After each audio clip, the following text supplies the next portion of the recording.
Okay, this has dried out for about 5 minutes. During that time, I did flip them one time, and now the difference between how loose they were before is that these will stand up. They'll hold their own weight instead of flipping over. So this is called a hard slab. And it's still very moist and very soft, but it's strong enough that it holds itself up. Now I'm going to need a bottom for my box, and I'm going to put my name on the bottom of the box before beginning. So I'm going to use a tool or a paper clip, and I'm going to carve my name pretty neatly into the bottom of my box before beginning. I want it to be nice enough that I can see it, and then I'll rub away any little loose pieces of clay. And then I'm going to actually flip that over. That's going to be the bottom of my box. I'm going to have two sides to this box, like this, and I'm going to have two ends to the box, like this. I'm going to put these together using score slip smear. So I've got my side that is the scales right here. And I'm going to be putting it next to this side here. And I can build on top or on the side, wherever it fits best. As you use these, they do stretch and change shape a little bit. I'm going to put this one right on the outside edge. And using a tool or a paper clip, I'm going to score the edge, and I'm going to score the edge of the bottom. That loosens up the clay. Makes it easier to join together. And then I'm going to take some of my slip, and I'm going to generously put slip along one edge. I should cover all of the score lines. And then I'm going to put my piece up next to it, kind of firmly push it on there.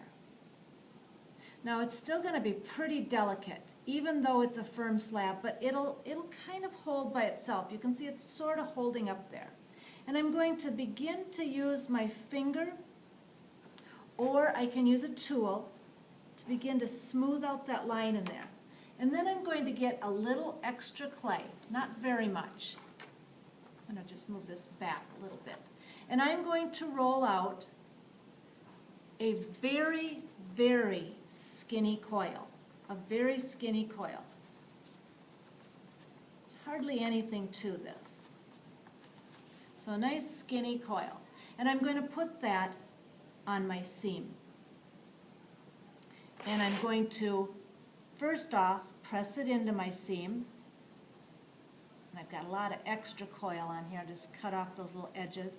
And then I'm going to smooth and smear it in using my fingers or any type of tool. And this is where I'm going to really, really make sure that seam is smoothed in. I don't want any of the lines of the seam to show.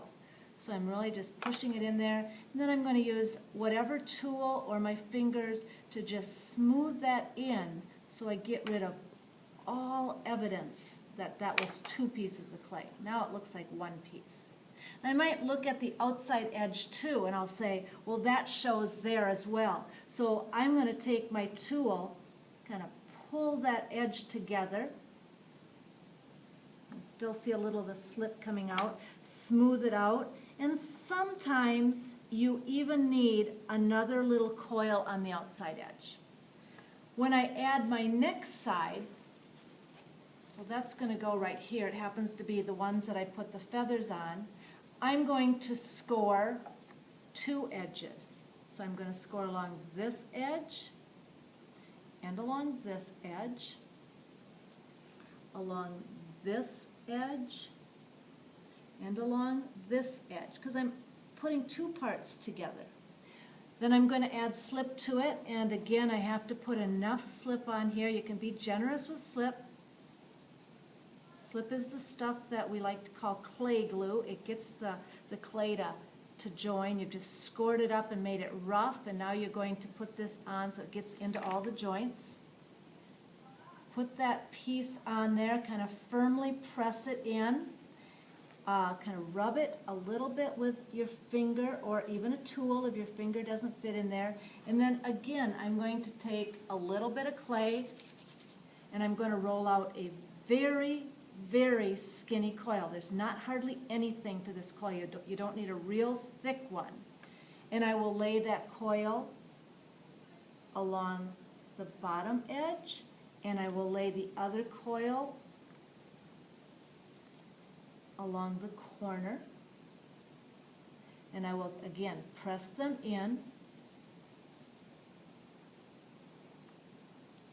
and then use my tool and my fingers to make those seams disappear, and eventually turning to the outside of the box and making sure the outside edge seam is sealed as well. I will continue with the other two sides.